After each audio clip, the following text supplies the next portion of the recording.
Mo Chat presents Molly Myrtle Brown Bolt.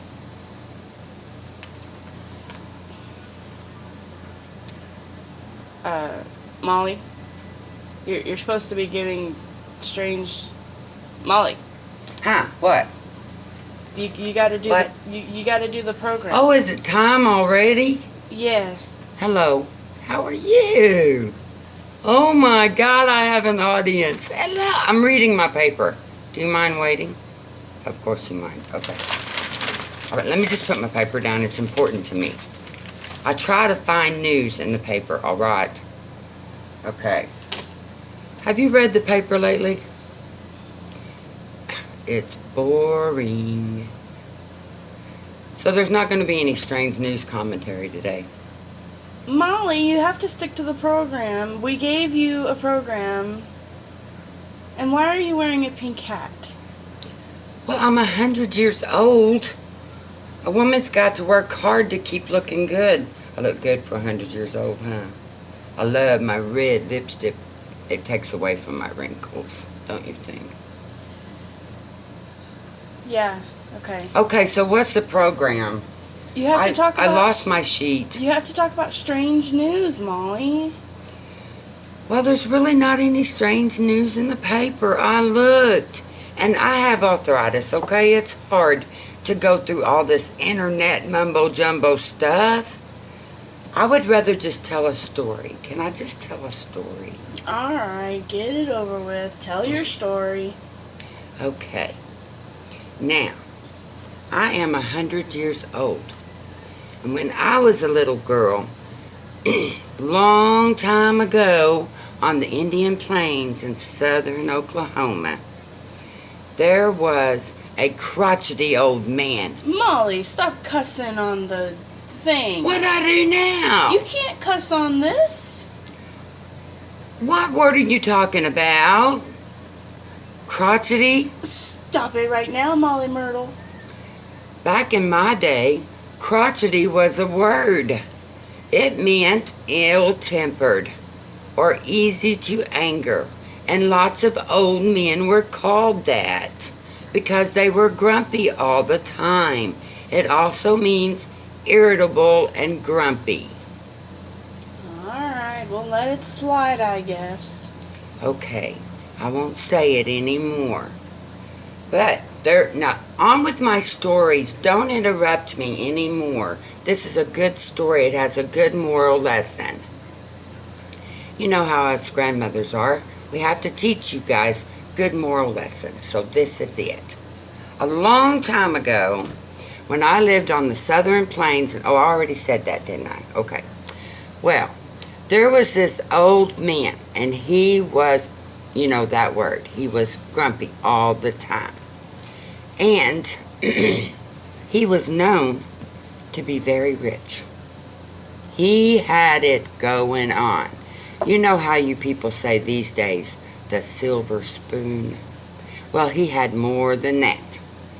He had his own place, his own barn, and gold and hay and everything. Wood for a fire and milk and cheese. He just had it all. But he did not care to share with anyone who was not just like him. They had to be just like him in order for him to share. Well, on with my story. Enough about that old man, right? Okay. One day, back in 1915, it was cold. It was winter time, and it was freezing cold, and it was snowing hard. And this old, I'm not going to say that word, I promise.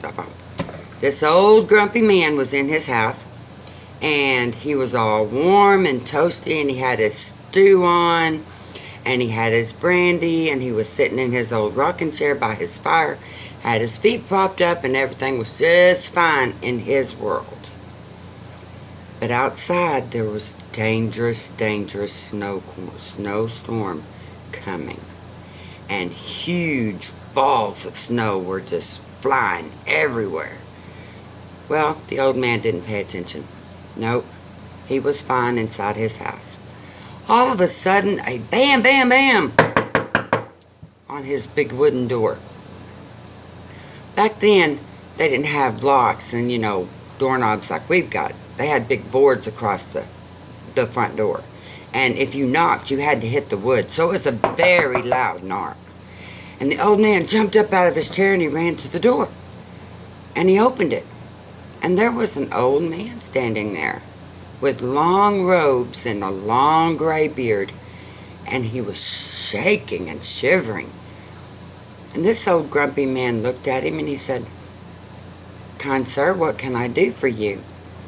And the old man said, "Well, I'd just like a bowl of hot soup and perhaps a brandy and some conversation to get out of this wind and snow. It's really getting bad." Well, the old grumpy man looks him up and down, and he's measuring him, and he says, in his mind, he's thinking, well, he looks kind of like me. He's a lot like me. Okay, we'll let him in. Maybe this will make for a good spot of conversation. So he says, sure, come in. And he hands him a brandy. Well, just as he starts to get seated back down in his chair, another knock comes on the door. The old man gets up and he grumbles and he goes to the door, and there's a little rabbit at the door. And he's looking all around and he looks down and he says, "What in the world? A rabbit? Get out of here. What do you want?" And the rabbit scoots by him and goes on through the house. And the old man's like, "Oh my gosh, what's going on?" So the rabbit scoots on through the house and he goes out the back door. And the old man says, "I don't know what's going on tonight. There's so much noise outside. I love it. Just close my door and stay in here by myself." And the old man in the robe says, "Yeah, I can understand that." So he didn't say anything else, though. Not another word. And the old man goes back to his chair and he starts to sit down, and another knock. "Oh my gosh, what's going on?" So he gets up and he goes to the door.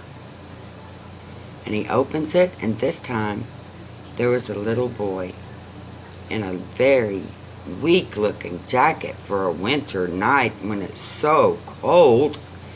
And the little boy had sandals on. And the old man is grumpy and irritable. I'm not going to say that word. And then he looks at the little boy and he's like, "What are you doing here? Are you a village child? Are you begging for food? I will not stand for this behavior in my home. Get gone with you. Be away with you." And the little boy's, "Well, can I go out the back door?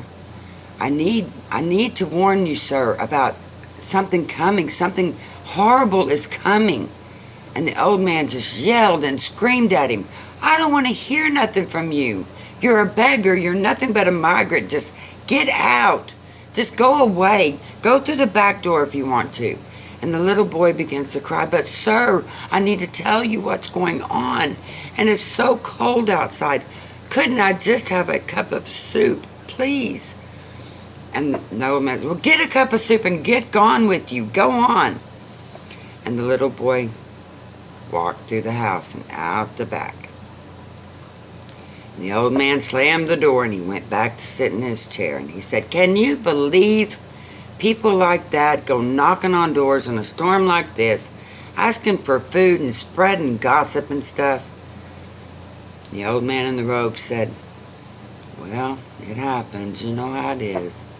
He didn't say nothing else, not another word. The old man heads back to his chair one more time to sit down. There's that knock again. He grumbles and he gets up and he goes to the door and he opens it, swings it open, and big mounds of snow starts flying through. And there's a woman standing there in an old black veil, and she says, "Sir, it's so cold. I can't feed my children. I need some warm stew." And you know what that old man did? He just growled at her and scared her so bad that she ran for the fear of her life. And she seriously needed help, and she wanted to tell him what was going to happen. And he didn't listen. And he was so angry that he forgot the door. And he went back to his chair to pick up his brandy, and he looked at the old man in the robes and he said, "Can you believe these people?" And the old man in the robes says, "Well, maybe we should listen." And the old man stopped for a minute, and he had his brandy in his hand, and he kicked it back. And he looked around and he heard something. The loudest rumbling he'd ever heard in his entire life. And it was headed for his house. He ran to the door, but he didn't get there in time. And this huge mountain of a snowball came crashing right through his house and demolished it. Wiped it out. Everything he owned was gone in a split second, just like that. And amazingly,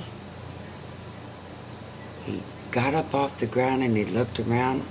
Where did that man go with the robes? He was gone.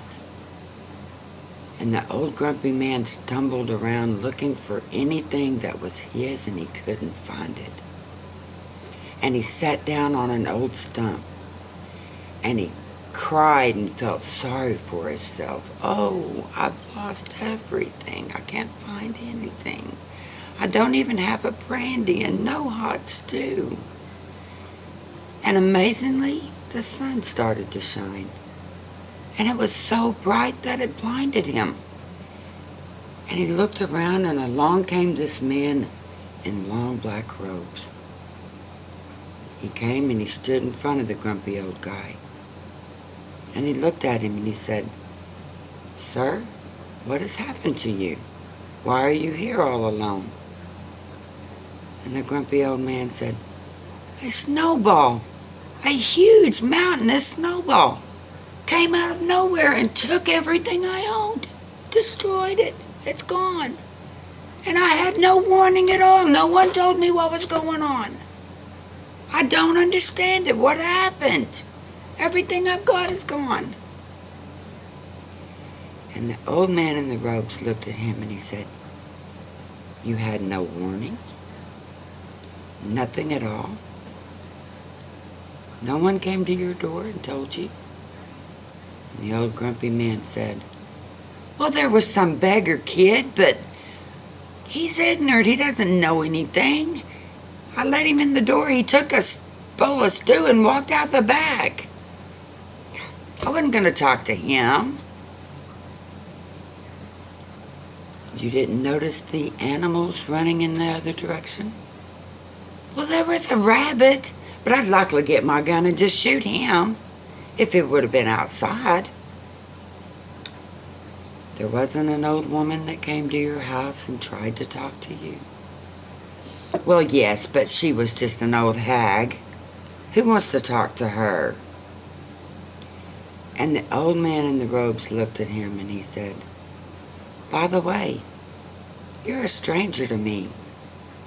Why would I want to talk to you?" And he walked away. Do you know the moral to this story? If you know the moral to this story, you should send Mo a comment. Let her know what the moral is. We'll find out who's got the kindest heart and who's a crotchety old fool. I'm sorry I said that word. This is the end of the strange news commentary because there wasn't much strange news today. I told a story instead. My name is Molly Myrtle, Brown Bolt. I'll talk to you next time. If Mo ever lets me do this again, right? You know how she is.